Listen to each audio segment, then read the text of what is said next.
Hey, it's the big motherfucking baby. And I'm back, baby. Put that bottle down. I gotta go again. Hey, it's the big motherfucking big. Oh, that was terrible. That was awful. I gotta do that again. It's the big motherfucking baby. And I'm back on my pod shit. Hey, put the bottle down. I gotta do that again. It's the big. All right. Drop the bomb on me. Don't you turn me on. You drop the bomb on me. Baby. I gotta do that again. It's the big. Oh, man, all this extra noise. Kill that noise, man. Kill that noise. God damn it. Hey, god damn it. I'm not even talking nothing. It's the big baby and I'm back on the pod. And basketball season's right around the corner. So I'm gonna give my my analysis on the NBA this year, you know, because I feel like I should share that with you all because apparently sometimes y'all care what I have to say, and I'm going to act like y'all care what I have to say today. So I'm going to talk some shit. We're going to talk some NBA over-unders. Then we're going to talk a little MVP odds, and then I'm just going to talk some random basketball shit. May give like my my playoff teams and maybe my 1 through 8 and then my finals. It just depends on how I feel. But I'm going to take a quick break to turn on my air conditioner because it's hot as a motherfucker in this bitch. All right, I'm back. Before I get into the NBA stuff, just a quick word from our corporate sponsors. This podcast is brought to you by absolutely nobody but the big baby himself, telling you to put the bottle down. So because this is brought to you by nobody but the big baby himself, I will say whatever the fuck I want on my podcast. All right. Anyway, so I say we go bottom to top. Less interesting to most interesting on the NBA over-unders. And see who we're gonna use. We're just gonna go with Westgate. I mean, they had what it opened at. We're gonna go to Westgate to where they're at now, and then I'm gonna tell you which ones I'm going to take. All right. So at the very bottom of the list is the Atlanta Hawks. Shout out to the home team. Their over/under is set at 22.5 games. They won. It opened up actually at 23.5, and it dropped the game. And so I guess people are definitely betting it under. And they won 24 games last year. They lost Dennis Schroeder, who was by far their best player. And then they lost their coach, Mike Budenholzer, whatever the fuck his name is, who was not complicit into the whole tanking thing. I think the Hawks are going to try to tank again, and I would not bet on that. Next, we have the Sacramento Kings. Fucking 26 games, opened up at 25.5. Honestly, I think they have an interesting squad with Buddy Hield, Marvin Bagley, De'Aaron Fox, Willie Cauley-Stein. I mean, there's not much shooting there, but I think there is something there. Let me look at their roster real quick because I think I might bet this depending on what the odds are, but even still, I may just put a little 5 or 10 piece down on it because why not? Because this team is one of those interesting teams. So we got Ben McLemore, Willie Cauley-Stein, Bagley, Shump, Scal, De'Aaron Fox, Harry Giles, who looked really good in the summer league and could come back and be the best player on their team. You know what? I'm not going to lie to you, and I may be on a limb by saying this, but I'd bet the fucking over on the Kings because I think they're going to surprise some people. They're going to play some, they're going to be really competitive. They got young guys who are trying to play hard and make a name for themselves. And I'm not saying they're going to be a fucking playoff team because that's absolutely insane. But I think that they can be a team who goes over. 1 second, let me respond to this text message. All right, back to it. Got a little distracted. Motherfuckers act like I don't have a fucking podcast to do. We got the Knicks at 28 games. We don't know what's going to happen with KP. I would definitely stay away from the Knicks because freaking... I think it's going to be a tank job this year, and they may hold Kristaps out the entire year and try to get another fucking top 5 pick with this deep draft class coming out. I think that would be best for their future and maybe try to make a play in free agency to become relevant next year. Next is the Phoenix Suns, sitting at 29.5. Westgate, if you could, oh, never mind, Bet Online's at fucking 28.5 now. If you could have got Bet Online, let me see, never mind, I'm tripping. But yeah, it's at 29.5. I think they're going to be similar to Sacramento. They have the opportunity to be a fun team, but I don't see them winning many games. They just fired their GM, and they don't have a point guard. So we're going to go down their roster because it's quite an interesting roster because they don't have a point guard, and they waited till the beginning of the season to fire their GM, which is kind of fucking stupid. Should have fired his ass over the summer because I'm pretty sure that would tell you all you needed to know. So they got Devin Booker, who's their point. They paid $15 million for Trevor Ariza, who's going to provide some veteran leadership. DeAndre Ayton's their rookie center. Josh Jackson coming back at small forward. Tyson Chandler, TJ Warren, Mikal Bridges, Ryan Anderson, who's getting paid way too much. Dragan Bender, Shaquille Harrison, who won't play. Isaiah Canaan, who won't play. Nobody else we know. They're interesting, but they just don't have a point guard. And I feel like Devin Booker should play off the ball more so than on the ball. But I'm not gonna get into too much of the fucking analytics of it to try to tell you why. But if I were to bet the Phoenix Suns, I wouldn't. And back to the Knicks, I'd bet the under actually. Bet the under with the Knicks, but the Suns, I'd stay away. Chicago Bulls, sitting at 30. They won 27 games last year. Well, we got a full season of Zach LaVine, a full season of Jabari Parker. Does that actually change anything? I don't know. But they're going to be... Honestly, I'm going to give you a hot take, man. Bet the over on the Bulls. Now that I'm looking at their roster, you got Chris Dunn, Wendell Carter Jr., Larry Marketing, Zach LaVine, Jabari Parker. Then you have Robin Lopez and Bobby Portis coming off the bench. I mean, they have the best shooting by no means, but they have a decent starting five. So again, if I were you, I'd definitely go. 30 games? Yeah, I'd go over 30 games with the Bulls. They won 27 games last year, and they definitely improved their roster. The Magic sitting at 31. They added Mo Bamba. That's about it. They won 25 games last year. I wouldn't bet. Cavaliers, they're sitting at 31 games. I mean, their roster's fucking old. I'm pretty sure they're going to be selling. They say they're going to try to win. I'd probably bet the under on the Cavs because I see them getting to trade deadline time and people trying to make competitive. God damn it! Put the bottle down, big baby. You can't talk.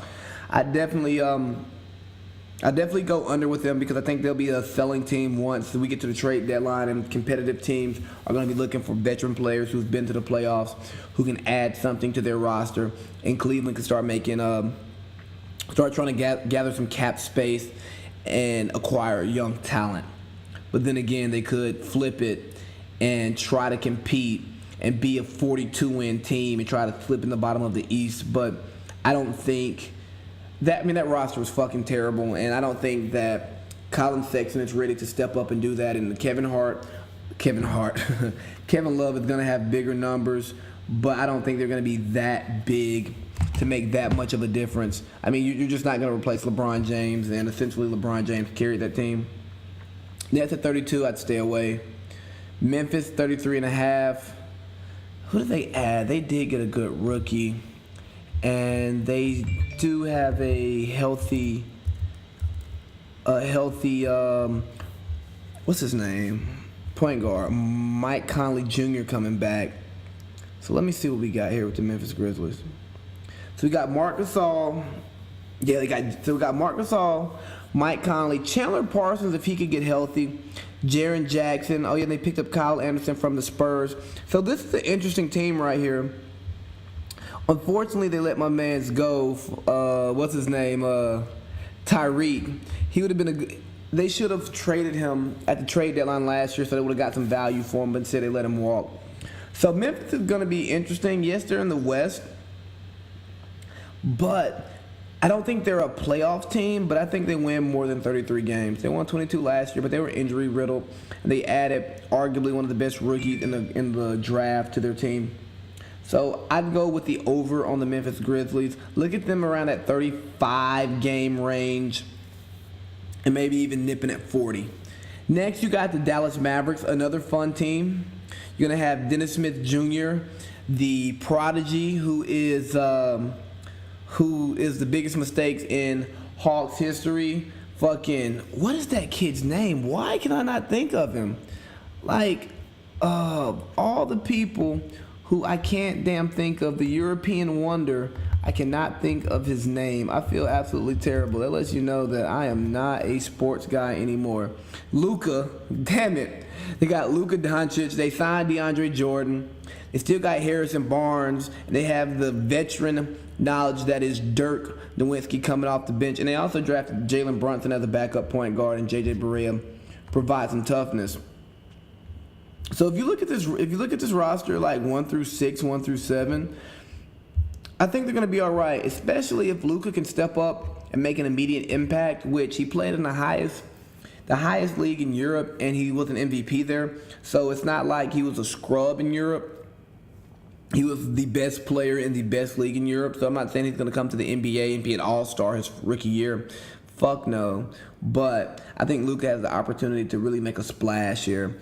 And because he's good on ball, that can allow D. Smith to play off the ball and let Luka initiate the offense. So Dallas at 35, I mean, that's a nice little number. I wouldn't push it, but honestly, I would probably stay away. I mean, they're fun, and they could get to that 40 game. They could get to that 40 game, that 500, but I'd probably just stay away from Dallas. Charlotte Hornets, don't care, don't want to touch them. Clippers, don't care, don't want to touch them. Detroit Pistons, 38.5. That's probably where they're going to be. But they could also challenge for a spot in the East. Let me look at the East teams. 1, 2, 3, 4, 5, 6, 7. So they're looking to be in the 8th seed at 38.5 games. Make a small bet on the fucking over. All right, so now we're getting to where it's more competitive. We got Minnesota Vikings, the Minnesota Timberwolves sitting at 41.5. They have a disgruntled Jimmy Butler, so I think that's where some of the fall off is coming from. Also with LeBron coming to the West, even though they treaded water without him. He's not happy. They're committed to Karl Anthony Towns and Andrew Wiggins. Jimmy Butler's going to fucking leave. He's definitely going to leave before the season is out. I would bet the under on the Timberwolves because I don't believe in Cat and I don't believe in Andrew Wiggins. I think Jimmy Butler brought a certain level of grit to that team that made them better because they were a top 3 team in the West before he got hurt. But him not being happy and the good chance that he's going to be out of there because they don't want him to walk away for nothing. The owner fucking wants him gone. I definitely bet the under on them. The Trailblazers sitting at 42 games. I wouldn't touch them because I think they're going to kind of be a middle-of-the-pack team. They won 49 last year. The West has gotten better with LeBron coming over. There's some games there for them to lose, and I don't expect them to get hot like they did last year. The Spurs, 43.5. I actually bet the over because they won 47 games last year without Kawhi Leonard. Granted, you lose Tony Parker, but he's done. You insert DeMar DeRozan, who was an MVP, a legitimate MVP candidate last year. Too bad he was in Canada and nobody gave a fuck about really what he was doing, and nobody trusted him in the playoffs. Wow. But I think that he definitely should be. I definitely would bet the over on the Spurs. The Miami Heat sitting at 43.5. Let's wait and see if they can get this Jimmy Butler deal done before the season starts. If they can get the Jimmy Butler deal done, they won 44 games last year. He improves them. I would bet the over. Let's see if we can get. Let's see if we can. If we could actually get Hassan Whiteside involved. The Wizards sitting at 45.5. So that's a good number right there. They won 43 games last year. I wouldn't touch it. Pelicans 45.5. I'd bet the under. They lose Rondo. They gain Julius Randle, which I don't know. I don't think that replaces what they lost. So I think they're going to be a pretty good team, but I bet the under, and there's a good chance Anthony Davis, who just recently bought a house in L.A. and changed its management to Clutch Sports, comes out and says that he wants to go to the Lakers, and he applies pressure to the franchise to move him. My bet of the year, Los Angeles Lakers at 47.5. I actually need to go cash this. Bet the fucking over. Bet the goddamn over. Here's what you do. You go to whoever you gamble with and you bet the over. Lakers are going to win 53 games this year, and I think LeBron is going to have a lot to say in the MVP conversation. Denver Nuggets 47.5. They won 46 last year. They bring in Michael Porter Jr. and Isaiah Thomas. They bring back that young core that looked really good and started to gel towards the end of the year. I'd say bet the under. I don't see them winning 48 games. I think the West is going to look similar to what it looked like last year. A lot of teams that are going to be close and fighting for seeds 3 through 6. Around that 40. Well, I say 3 through 6. Maybe even 4 through 6 because, 4 through 8 because I like the Lakers at a comfortable 3, maybe even a 2, but it's going to get grimy. There's going to be a lot of 45, 46 win teams. So I bet 47.5 for the Nuggets, bet the under. The Pacers, 48, won 48 last year. Let's see, I want to say they made some roster additions that may actually have an effect on whether or not they win. Oladipo, yes, they brought in Tyreek Evans. I've been telling y'all to bet a lot of fucking overs. and the unders I've been telling y'all to bet, and the ones I've been telling y'all to stay away from, I probably would bet the unders on. But what the fuck do I know? I'm just a big baby. Hell. Pacers 48. Can they be a 50-win team in the East this year? No LeBron. I don't know. Great question. But they were at 48 last year. Stay away. Thunder at 48.5. So this is a weird team because they opened up at 50.5, which makes sense at one place, and at Westgate, and BetOnline had them open up at 47.5. I definitely would have hopped on that 47.5 and gave them an under. An over, and I would have hit that 50.5 and definitely gave them an under. I think it's going to be somewhere between 50 and 47. 50 and 47 wins. They lose Melo. I don't know what that looks like because he wasn't great for them last year, so that's one less option that they have. More Russ, more PG. They also bring back Andre Roberson, and with Roberson, they were one of the best defensive teams in the West. But 48.5 games. I don't see them winning. I see them around 48, 49, 50 games. So, I mean, if you're feeling froggy leap, bet the over. Milwaukee Bucks 48.5, bet the over. I think they're going to be a top seed in the West. I mean, in the East, they brought in Coach Bud. Giannis, I think he's going to take another astronomical step. Losing Jabari Parker, I think, is going to benefit them. Going to have much more court spacing, more offense flowing through the Greek Freak, and I think he gets Milwaukee Bucks to somewhere around 52 to 53 games. The Jazz at 50, I don't see them getting that much better. Yes, Donovan Mitchell will get better. He'll have a better year, but again, the West has gotten tougher. LeBron James is there, so there are some losses that would have been wins sitting there for the Jazz, so I'd bet under 50 games for the Jazz. Philly at 54. They won 52 last year. They're so weird. I wouldn't touch them because we don't know how many games Joel Embiid is going to play because he has a history of being injured. So that's definitely a stay away for me. Toronto Raptors at 55.5. They won 59 last year. I don't see them taking a step back by losing fucking DeMar DeRozan and gaining Kawhi Leonard. So, yeah, just hop on the over on that one. The Celtics, the Rockets at 56.5. I wouldn't touch it because the West is just so finicky and funny. I'd probably, they won 65 last year. They gained Melo. I don't know how that looks. But if anything, I would go small wager on the over. Small wager on the over. Looks like a lot of people have been betting I bet a lot of people have been betting no, a lot of people betting the over. So they brought it up from 54 to 56. Makes a lot of sense. They opened at 60 at Bet Online and dropped down to 55. So I bet a lot of people are betting that under. So we'll fucking see. Finally, last two teams, top team, Celtics at 59 games. This may sound crazy. I'd bet the over because I think they're going to have the most wins. They're the deepest team in the NBA. I think they're going to be out to get home court advantage because if they can get home court, I think that gives them a chance to win the championship this year. I stole this take from Colin Cowherd, but I definitely think I'm going to put some money on the Boston Celtics to win not the national championship, to win the NBA championship this year.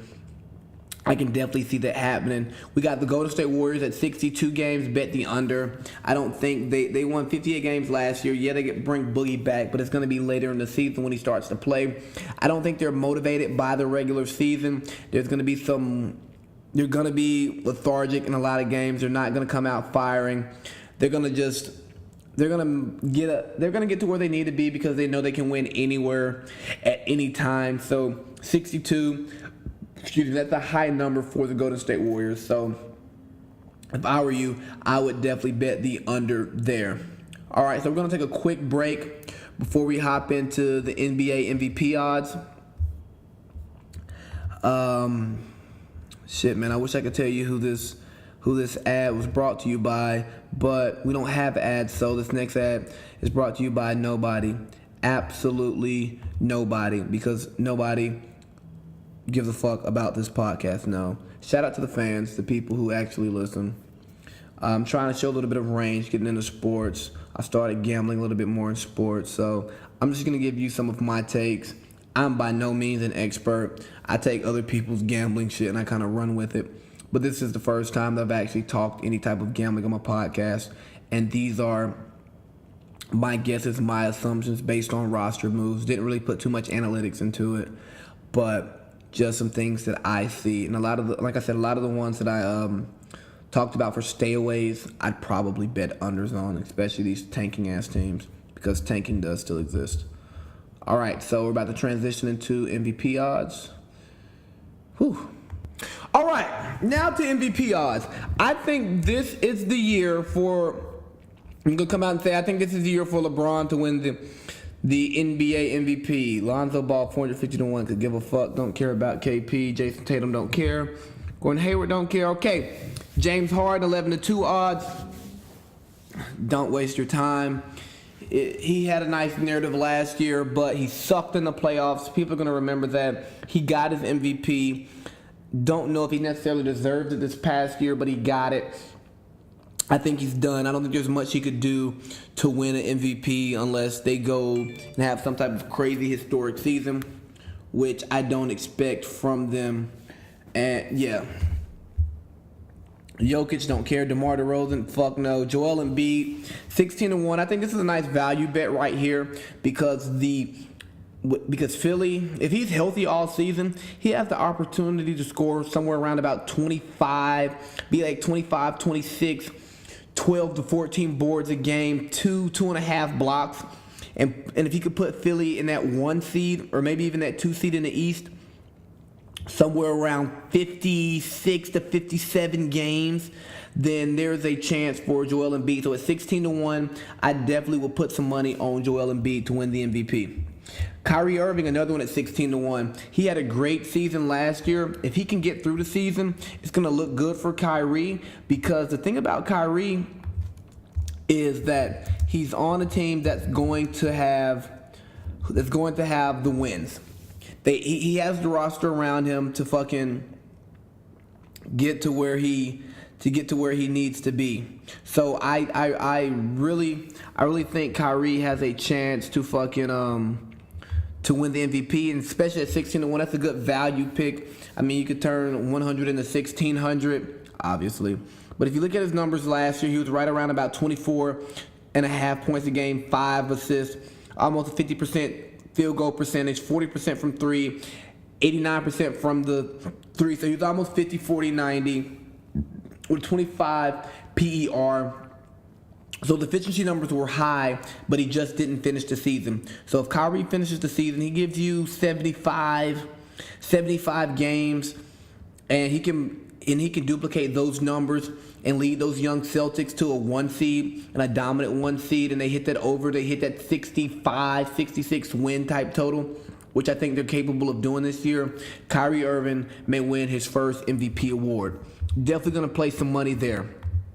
All right, who else Jimmy Butler, fuck no. Westbrook, he's at 14-1. It's crazy. He has better odds than Kyrie, but understand Russell Westbrook will not win another MVP in his NBA career. You can bet that. You can bet your bottom dollar Russell Westbrook will not win another NBA MVP. Russell has shown that his style of play is not conducive to winning. He ran Kevin Durant off. I agree with fucking conspiracy Bill saying that the NBA told Paul George he will not go to the Lakers, so he said, fuck it, I'll stay. I don't think there's anything about Russell Westbrook's game that is conducive to him having another good player with him. He beats the hell out of the ball. He shoots too much. He lacks self-awareness. His game does not make other people better. It's great for Russ, but he's 1,000 miles per hour every time down the fucking court, and that does not allow other players to get in a rhythm. Look at KD on less shots, same numbers or similar numbers.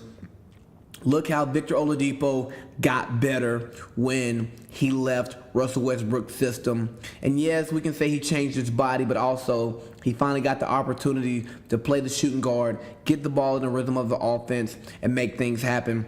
And then finally, I'm willing to bet you Carmelo Anthony will have a bounce-back season. Why? Because he's going to be in an offensive system in which he can get touches, get the ball at his spots, play with that second unit with guys he actually respects.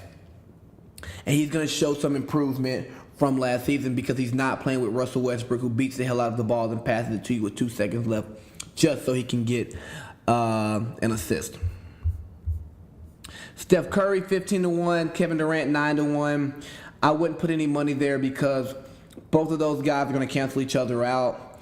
There's a lot of Steph fatigue. There's Warriors fatigue. KD's not a good story because the media hates him with all of that he's done with his social media and the way he came out and talked about the media and say they don't know what they're talking about. Everybody's out to get him. So the media's going to take that into consideration when the votes are being cast. So don't expect many media members to support Kevin Durant. And like I said, the Steph fatigue is there. All the shimmying, all the winning, all that light-skinned garbage and nonsense, pretty family, this and that, green eyes, oh yeah, I'm so good, we keep winning. We have 5 All-Stars in our starting lineup. Probably the best team ever constructed. Don't expect them to win the NBA MVP. You got to remember, one of the big things about the MVP is a story, because media members think about stories, so they want the best story for the MVP. Remember, Russell he averaged a triple-double last year and was not close to winning the MVP. LeBron James has been the best player in the league for years and hasn't won an MVP since 2014? Yeah, like, come on, let's get real. So, who we got next? Ben Simmons, 28-1. It's a long shot, but again, like I said, for Joel Embiid at 28-1, I mean, what is $10, man? What's $10 on Ben Simmons? So, I'd make a small wager on Ben Simmons just because, again, they're going to get to 55 wins more than likely. as long as they're healthy. Again, I wouldn't bet the over/under on Philly just because I don't know about their health. But Ben Simmons at 28-1, he may be the one who leads that team. He may be. I know he's not shooting a three ball, but he's going to be somewhere around 20, 22, 10, and 8 type guy. Close to a triple double, but playing a game that supports his teammates and doesn't debilitate them like Russell Westbrook. Actually gets true assists and not forced assists. Someone who actually makes the offense go and not just forces the ball. Kawhi Leonard 11-1. You should definitely look to go here because the Toronto Raptors are going to be competitive. Like the top 3 in the East are going to be competitive teams. Toronto was obviously the number 1 seed last year, and they crumbled in the playoffs because that's what they do. The baby dinosaurs are afraid of LeBron. There is no more LeBron. DeMar DeRozan is gone. Kawhi Leonard is out to prove something because he had a lot of doubters. He didn't play the last season. People have been talking shit, and I think he's going to go out there and try to redeem himself. So Kawhi at 11-1. Good shot for MVP. I definitely play some money there because there's a good story there. There's a comeback story, right? And again, what I told you, the media, they want stories. So you get a nice comeback story there. Kawhi getting back, playing a great basketball, somewhere about 25-7-2, maybe 3 because he's not an assist guy. I think those are Kawhi's numbers. He's going to play good defense. AD at 4-1, stay away. I don't think they're going to win enough games, honestly. For Anthony Davis, LeBron at 10-3. He's the odds-on favorite, but I mean, and with the talent he has around him, he's going to have the ability to keep his LeBron numbers, but also elevate these young guys. So again, a good story. LeBron to LA. We love LeBron to LA. It's great. He's doing this. He's doing that. He's opening schools. He's making movies. He's chasing the ghost of MJ. He's in Kobe City. So how much more fitting would it be for him to win an MVP in his first season in LA? That's a nice story right there. So at 10-3, obviously it's not a value pick, but you're gonna get more than you put in. So I would put a bet on LeBron James because honestly he's my favorite to win the MVP. And then number 2 at 5-1 is Giannis Antetokounmpo. Whoa, I can't say it. Yeah, the Greek Freak, baby. So the Greek Freak, 5-1 odds MVP. He has a brand new coach. They could be the surprise team in the East, and by surprise team, I mean they could make that jump from that 4-5 range into that 2-3. They're gonna space the floor. They're gonna win. They're gonna win ball games because he hasn't been coached well. He's been in the gym. He's been grinding, and I think he makes that big jump. He gets into that conversation of top 5 and maybe even down to that top 3. He looks to pass AD as a top player in the league this year. I can see that happening. So if I were you, I'd place my money with Giannis. So just to review the places where I'd bet on Kyrie Irving, most definitely at 16-1, I believe. Yeah, Kyrie at 16-1 because there's a great chance that he leads the Celtics to 65 wins, and he averages 25 and 5, yeah. And he's at 40, 50, 90. Joel Embiid 16-1, somewhere around 25, 26, 13-ish, and 2.5 to 3 blocks a game. Also in the competition for Defensive Player of the Year.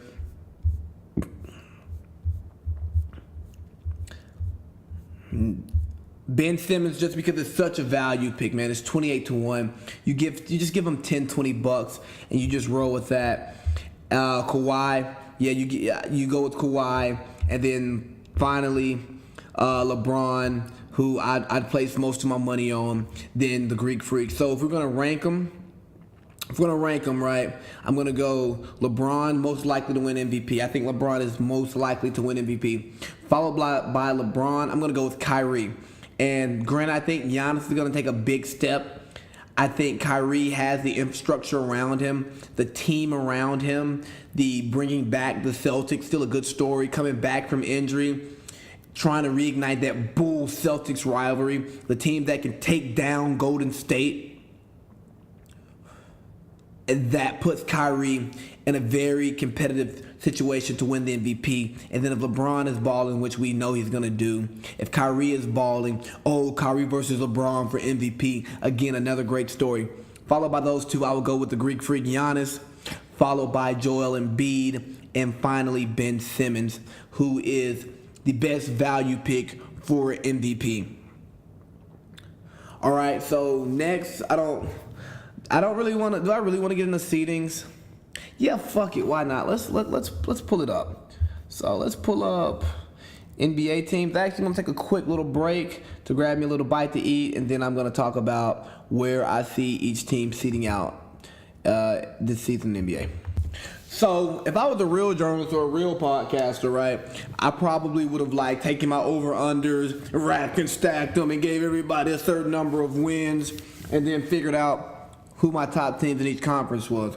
But I didn't do that because I'm just a big motherfucking baby.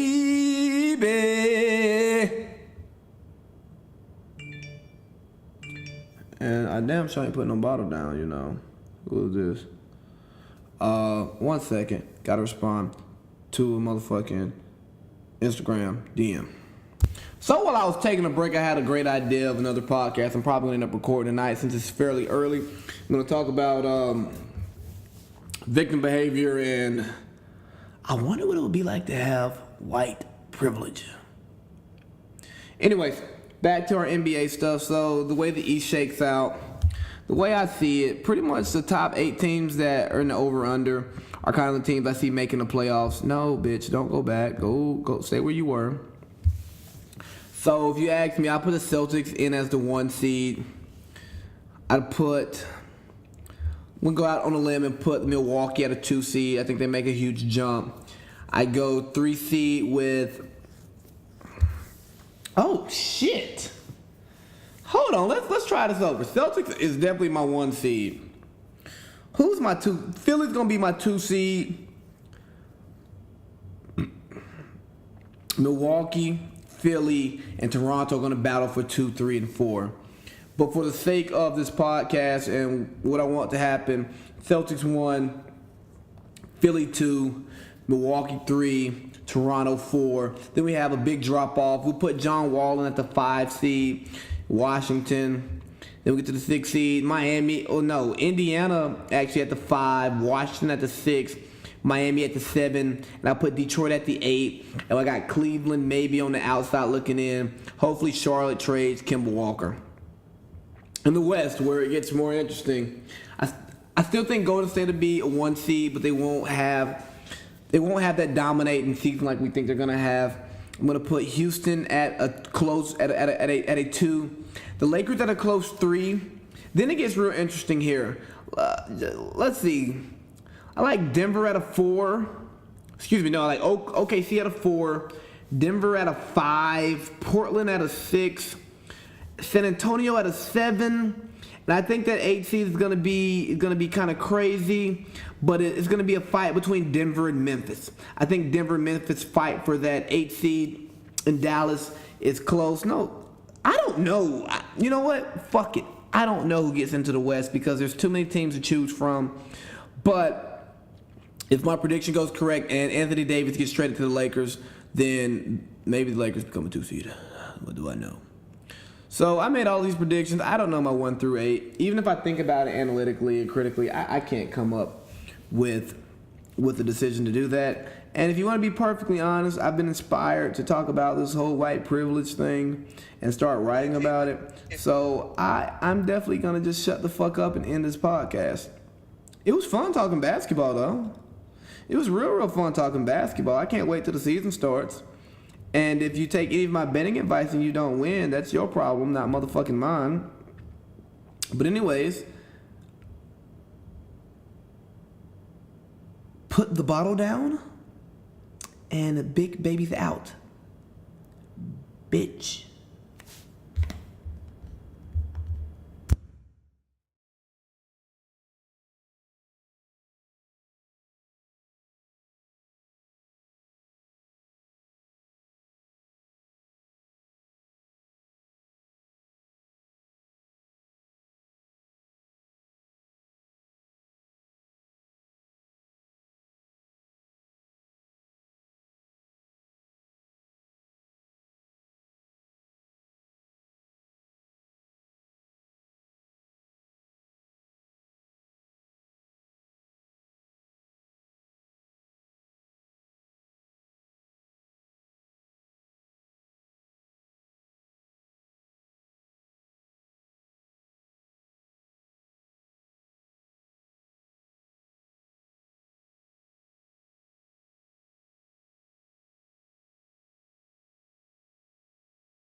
Slut walk.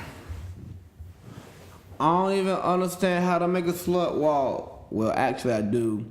You get Amber Rose to organize them and meet up in LA, and you give them a time and tell them they can wear whatever the fuck they want, and then the sluts show up for the slut walk.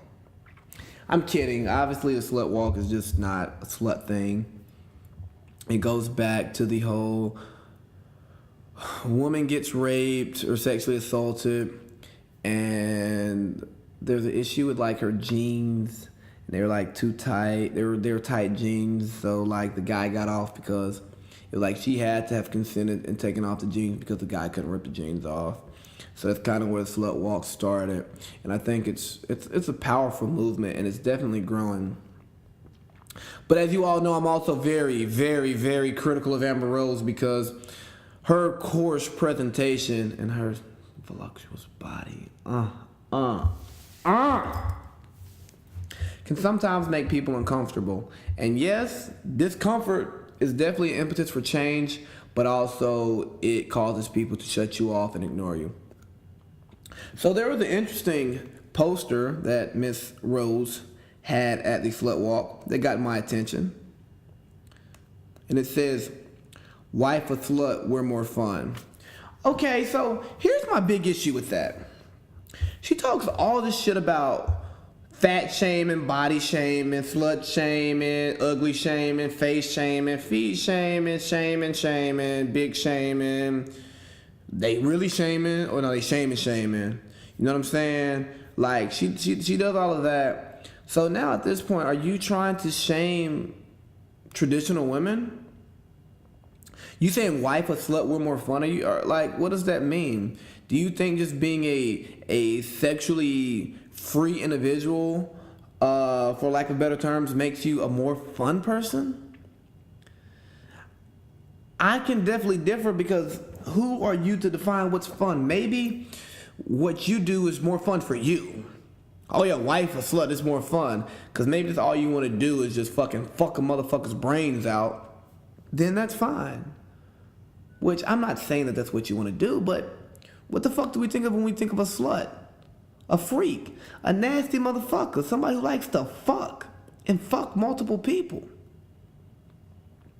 So now I feel like you're down in the good girl, so to speak, or the girl who's a little more reserved, or the girl who only wants to be with one person.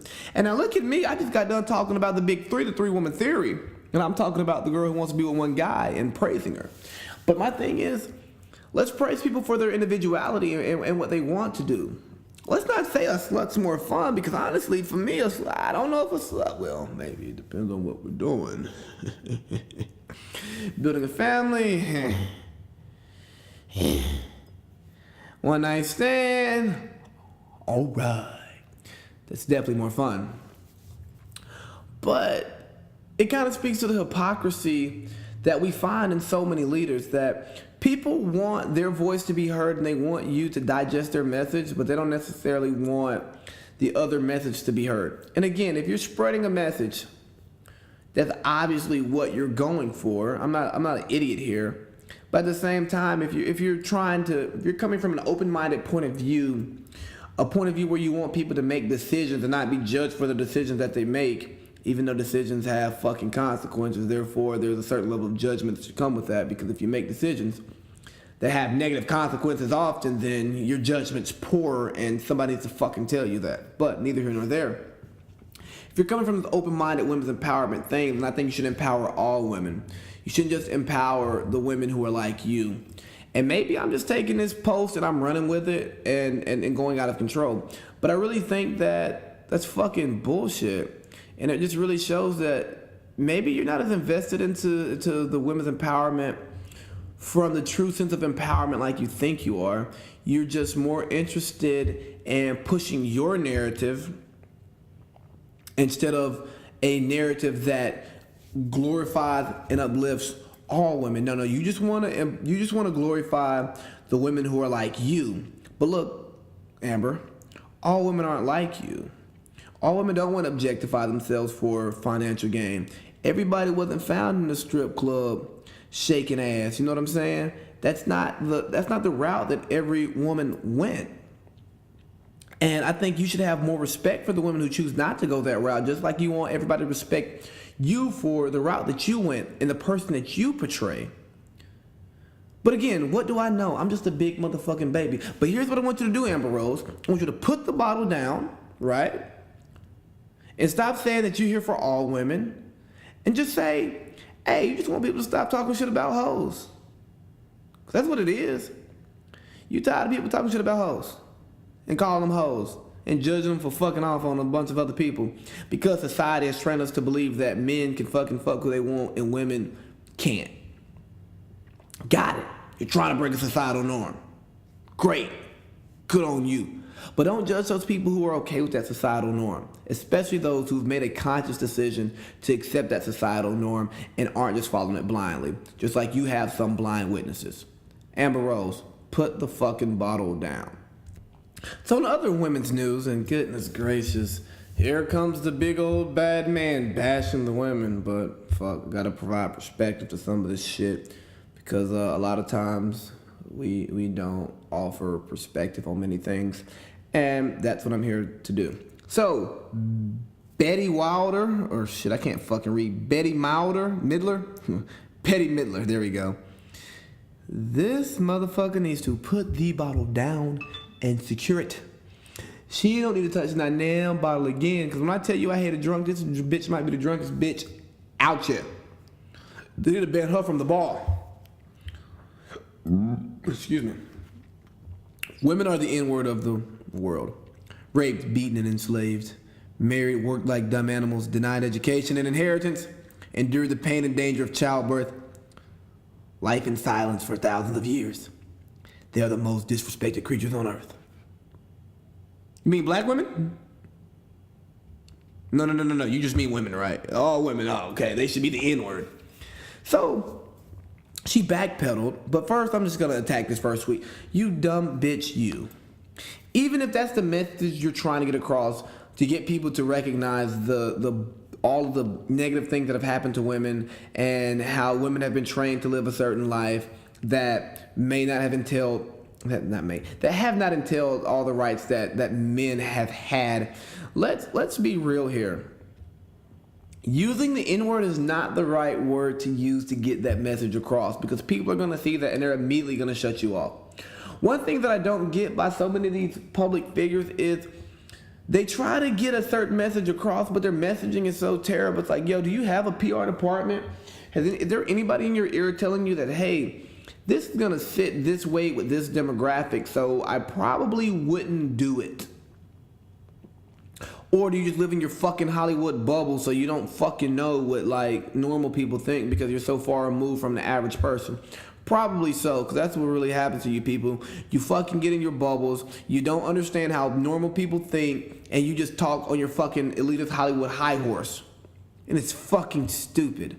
Like, Holocaust, slavery, N-word, negative stuff about Jews, that's the easy way to get people to lose sight of your entire message because you use this fucking shock jock bullshit. And it's like, yeah, dog, nah, bro, fuck all that shit, man. Women are the real N-word. So now you're saying that, are you trying to like diminish the oppression that black people have experienced in America over the fucking last however many fucking years you want to make it since we goddamn got here? Is that what you're trying to do? They're the real N-word. Now, I wouldn't agree with this, but if you were to say women have experienced the same similar fucking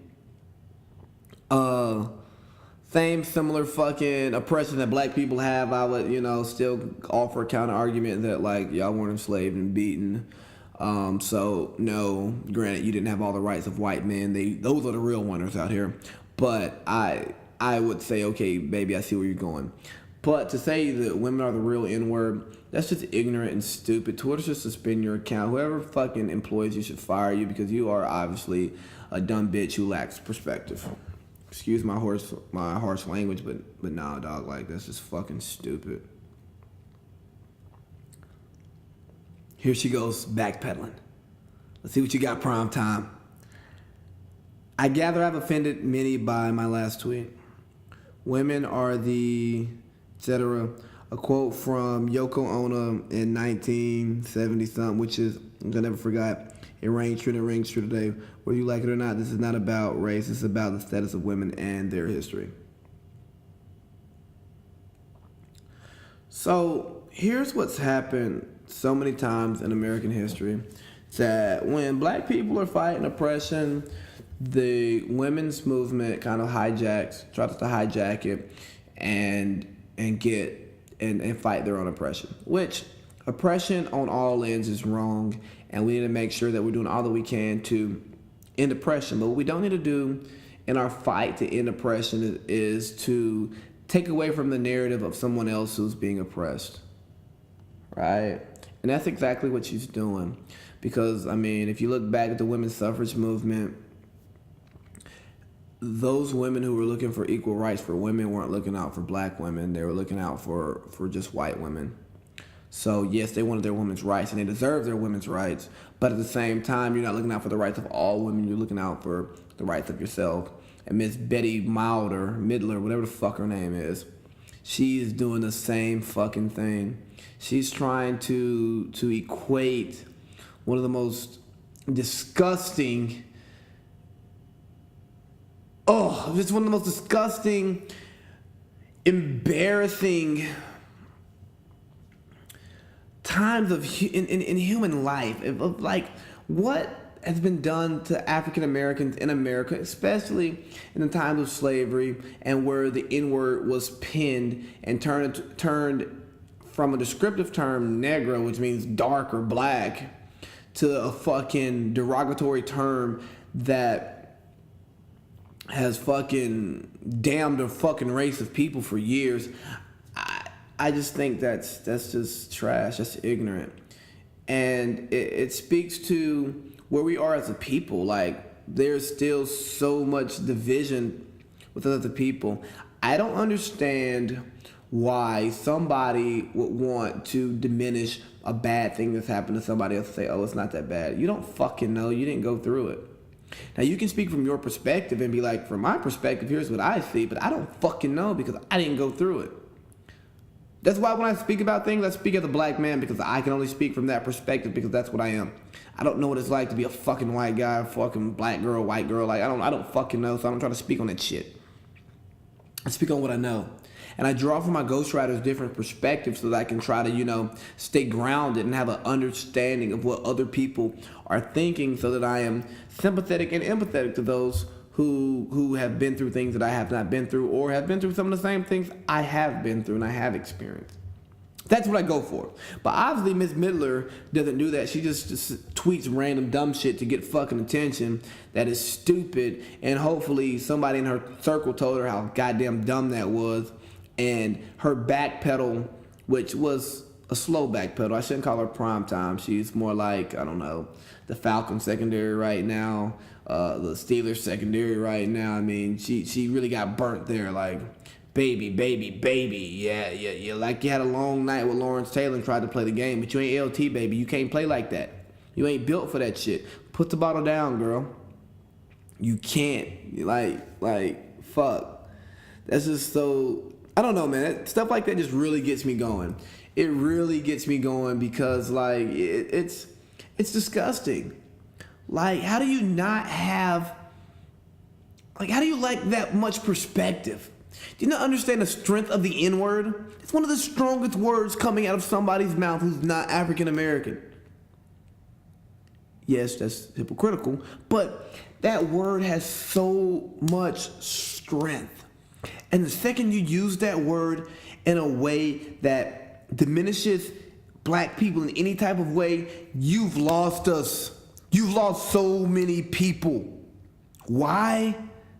Because you lack perspective, and you're selfish, and you only care about yourself and your narrative. And that's bull shit. Put the bottle down, baby. All right, last topic I want to get into. I do believe the last topic I'm going to get into. Well, hold on. You know what? It's not going to be the last topic I'm going to get into. I'm going to talk about revenge fucking. I've been meaning to talk about the revenge fuck for a long time. And it was on the Joe Budden podcast a few weeks ago, and they were talking about the revenge fuck. And for those of you who don't know what the revenge fuck is, it's kind of what you do after you've been in a relationship and you want to prove to yourself that you still got it, or you kind of want to let that person that you were with know that you out here. You know what I'm saying?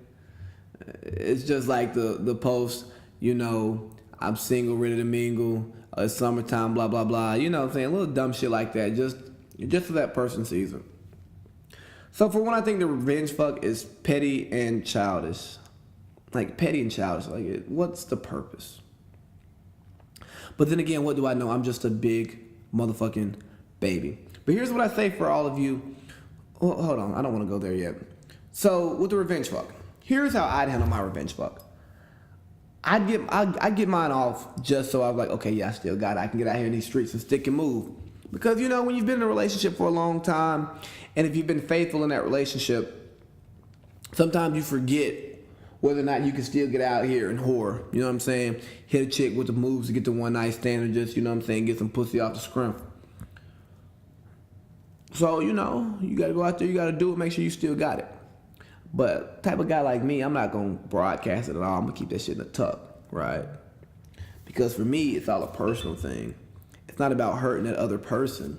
It's all about knowing that I still got it, and I can still, whoop whoop.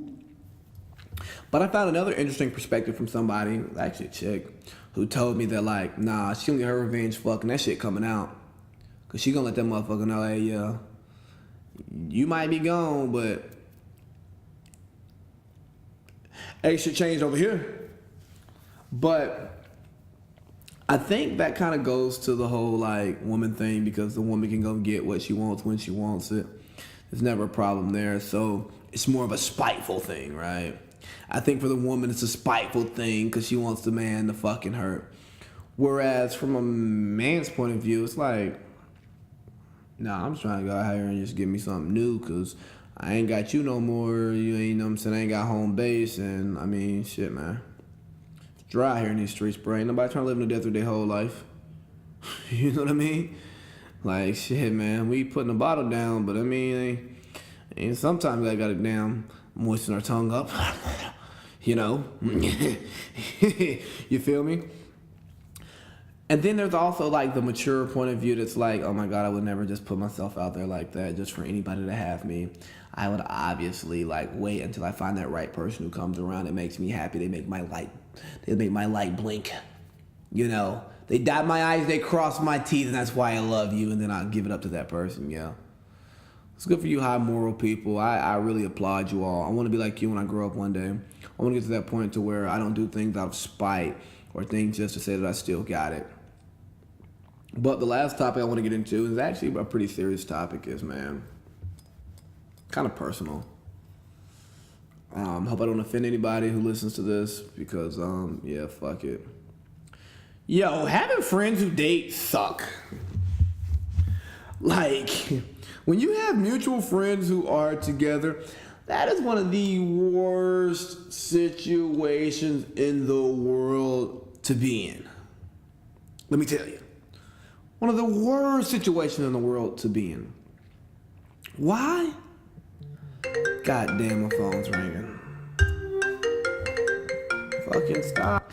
All right, sorry about that. I had to take a personal phone call that I actually had to pay attention to and didn't want to put on here because, you know, sometimes it's not appropriate to be on the phone while I'm doing a pod. But anyways, well, I was talking about how weird it is when your fucking friends date.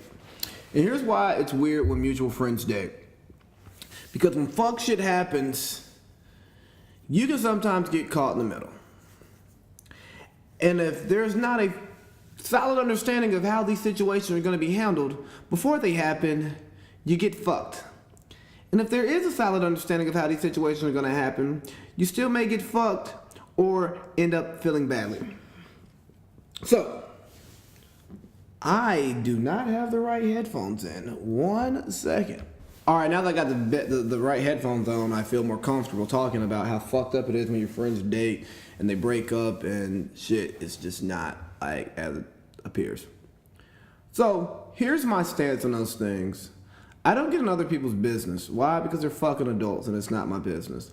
It's kind of like the person who posts their social media relationship shit, like, or their relationships on their social media. It's like, come on, bro. Like, it's nobody's business, especially if y'all are going to get back together.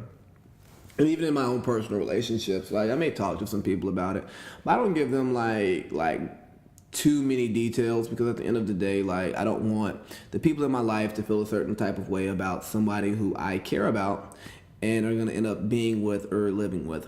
Now, I've learned lessons, like, growing up, because obviously we don't always know that that's stupid. And then you figure out that it's fucking stupid, but neither here nor there. So my approach is, it ain't my relationship, it ain't my business. Kind of keep it there. Now, obviously, as a friend, you sometimes have to listen to the other person vent, and maybe at times you do have to provide advice, but when there are two parties that you are invested in, not even like equally invested in, but like you want to maintain the relationship, that shit gets kind of hard. Cause I'm gonna go ahead and tell you, to my male friends, I ain't snitching if you fucking up. To my female friends, I ain't snitching if you fucking up. Back to my male friends, I ain't snitching if your girl fucking up. To my female friends, I ain't snitching if your dude fucking up. Because at the end of the day, it's not my motherfucking business. But when shit comes to light, and you may or may not have known something about it, and you get called to the forefront, let me tell you, that is an awkward situation. Because it's like, what the fuck do I say? Like, bruh, I ain't know. Because then that's a lie, and I ain't gonna lie. But then I ain't gonna be like, oh yeah, I knew, but I didn't tell you because I ain't no snitch. Well, that's kind of ill. I'm gonna say, I'm like, yeah, bro, I just, I ain't gonna say I ain't no snitch. I'm gonna say, man, it really wasn't my business, and it's not for me to speak on. So here's what I ask for people: if you got mutual friends, like no shit mutual friends, and you're in a relationship, don't fuck up. Make it work. Get married and live happily ever fucking after. Okay, that makes it easier for every goddamn body. But on a serious note, people understand that it's a very weird situation to be in. And try your best not to put your friends in compromising situations. Now, I'm not gonna sit here and like be a fucking hypocrite and act like that I haven't done it or I wouldn't do it, because that would just be totally untrue. But what I can say is that in those spots, right, you want to make sure that you do things that doesn't make your friend, it doesn't leave your friend out to dry. And I'm using the relationship thing kind of as like my little parallel, like my story within a story. But the bigger picture is take care of your people. Like I opened up the podcast with support your own. I have a great group of friends who supported me. I even shouted some out, some that I haven't shouted out before. Shout out to y'all. Shout out. But yeah, just take care of your people and don't put your people in compromising situations, because although you may be acting out of self-interest, and I am an only child, so self-interest is always my first thought. I try to make sure that my decisions only affect me and they don't have a negative effect on others. And if they do have a negative effect on others, it only has a negative effect on like the collateral damage is minimized, but I can live with the results. So whenever you're making decisions, and I'm all over the place now, just ask yourself, can you live with those results? I mean, because if not, then you shouldn't make the decision. But if you're okay with what happens, good, bad, or indifferent, then hey, do what you do and do what makes you happy. So when you're sitting there thinking about this shit, it's like, hey dog, this is gonna affect my dogs. If it does affect my dogs, to what degree and how will they respond to it? You gotta know your people. Certain people can take things one way, other people can take things another way. You just gotta know which way you gonna be shaking and jucking and jiving, just so that everything is kosher. I feel like I didn't say anything in that sentence, but I felt like anybody who knows me knows exactly what the fuck that I said. So at this point, I'm just rambling, and I don't like to ramble on podcasts. So shout out to everybody who's supporting the Big Baby Podcast. Looking to debut the new website on my birthday next month. The new logo is out now. It's posted. And lastly, we're looking to do something else. Oh yeah, we're looking to have the merch available by around Christmas time, so I can bless some of you all who I fuck with some free merch for Christmas. And then for those of you who want to support the Big Baby Podcast and buy some Big Baby merch, that's going to be available for you coming up in the next couple of months. Shit. Put the bottle down. Ain't that what I say? Yeah, put the bottle down. I hate a drunk. Big Baby, ah!